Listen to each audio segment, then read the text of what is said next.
అవునా? అందుకే మిత్రులారా, ఈ ప్రభుత్వం మీది. మీరు ఆలోచన చేసి నిర్ణయం తీసుకోండి. ఎన్నడని సెక్రటేరియట్ దగ్గరికి మిమ్మల్ని రానిచ్చండి. ఆయన ఉన్నప్పుడు ఎన్నడన్నా ప్రగతి భవన్లో గద్దరన్న పోతే గేట్ కాడ ఎర్రటెండ గుసబెట్టిండు. అందశ్రీ పాటను 10 ఏళ్ళు బందీ చేసిండు ఫామ్ హౌస్లో. అందశ్రీ పాటకు జయ జయ హే తెలంగాణకు విముక్తి కలిగించింది ఈ ప్రభుత్వం కాదా? గద్దర్ అవార్డుల ద్వారా శాశ్వతంగా గద్దరన్న పేరును చరిత్ర పుటల్లో ఎక్కించింది ఈ ప్రభుత్వం కాదా? మాదిగ ఉపకులాల వర్గీకరణ 30 ఏళ్ల రావణ కాష్టాన్ని ఇవాళ పరిష్కరించింది ప్రభుత్వం కాదా? 100 ఏళ్ల బీసీ కులగణన ఎవ్వరు చేయకపోయినా దేశంలోనే మొట్టమొదటి రాష్ట్రంగా బీసీల లెక్కలు తేల్చింది ఈ ప్రభుత్వం కాదా? ఈరోజు మీకోసం నిరంతరం ప్రయత్నం చేస్తూనే ఉన్నాం, పని చేస్తూనే ఉన్నాం. కొన్ని మీరు అనుకున్నంత వేగంగా జరగకపోవచ్చు. ఎందుకంటే 8,11,000 కోట్ల రూపాయల అప్పు ఉంది. ఈ అప్పే మా ప్రాణానికి పెద్ద ముప్పు అయింది, తెలంగాణ ప్రాణానికి. సంవత్సరం తిరిగితే బట్టి విక్రమార్క గారు తిన్నా తినకపోయినా ఓ పూట ఉపాసం పడినైనా 75,000 కోట్ల రూపాయలు అసలు మిత్తి కట్టాల్సి వస్తుంది కేసీఆర్ గారు చేసిన అప్పులకు తప్పులకు. ఆ పైన వచ్చిందే మనది. ఆ పైన నుంచే సన్న బియ్యం ఇచ్చినాం, ఆడబిడ్డలకు ఉచిత బస్సు ఇచ్చినాం, 200 యూనిట్లు పేదోళ్ళకు కరెంట్ ఇచ్చినాం, 500 రూపాయల బోనస్ ఇచ్చినాం, 20,617 కోట్ల రూపాయలు రైతు రుణమాఫీ చేసినాం, 36,000 కోట్ల రూపాయలు రైతు భరోసాకి ఇచ్చినాం. ఈరోజు వడ్ల కొనుగోలు కోసం 90,000 కోట్ల రూపాయలు ఈరోజు ఖర్చు పెట్టినాం.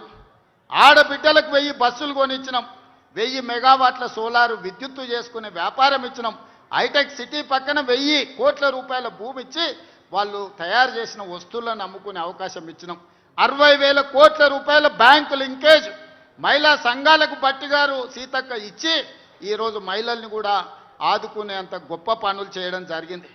అదేవిధంగా పిల్లలు బాగుపడాలి, చదువుకోవాలంటే ఇప్పుడున్న పాఠశాలలే కాకుండా యంగ్ ఇండియా ఇంటిగ్రేటెడ్ స్కూల్స్ ప్రతి నియోజకవర్గంలో 25 ఎకరాలల్లా 200 కోట్ల రూపాయలతోని ఎస్సీ ఎస్టీ బీసీ మైనారిటీ ఉన్నత వర్గాలు కలిసి చదువుకోవడానికి young India integrated residential schools తీసుకొచ్చినాం.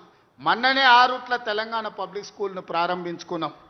యంగ్ ఇండియా స్కిల్స్ యూనివర్సిటీ క్రీడాకారులను రాణించడానికి ఈరోజు తెలంగాణ రాష్ట్రంలో మనం స్పోర్ట్స్ యూనివర్సిటీని, స్పోర్ట్స్ అకాడమీని ప్రారంభించుకున్నాం.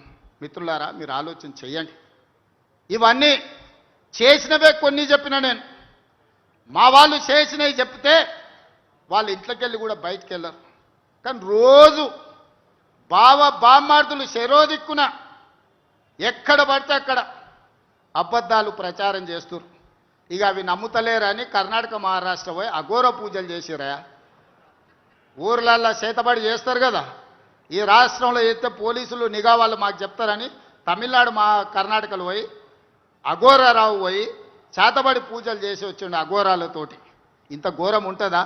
కరువు రావాలి, ప్రజలు చావాలి, రైతులు వాళ్ళ పంట పొలాలు ఎండిపోవాలని ఇట్లాంటి పూజలు చేస్తారు. అధికారం పోతే ఇంత దిగజారుతారా? మీరు ఆలోచన చేయండి. అందుకే చేతబడి చేసేటోళ్ళని ఊర్లలో చెట్లకు కట్టేసి కొడతారు. మా గౌడన్నలకు బాగా తెలుసు. ఇట్లాంటి చేతబడి చేసేటోని ఊర్లలోకి వస్తే చెట్టుకు కట్టేయాల్సిందే, యాప చెట్టుకో ఈత చెట్టుకో కట్టాల్సిందే, తాటి చెట్టుకో. ఎందుకంటే ఇట్లాంటి వాళ్ళు మంచిది కాదు మన సమాజానికి.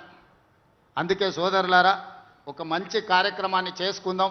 మనము మీ అందరి సహకారం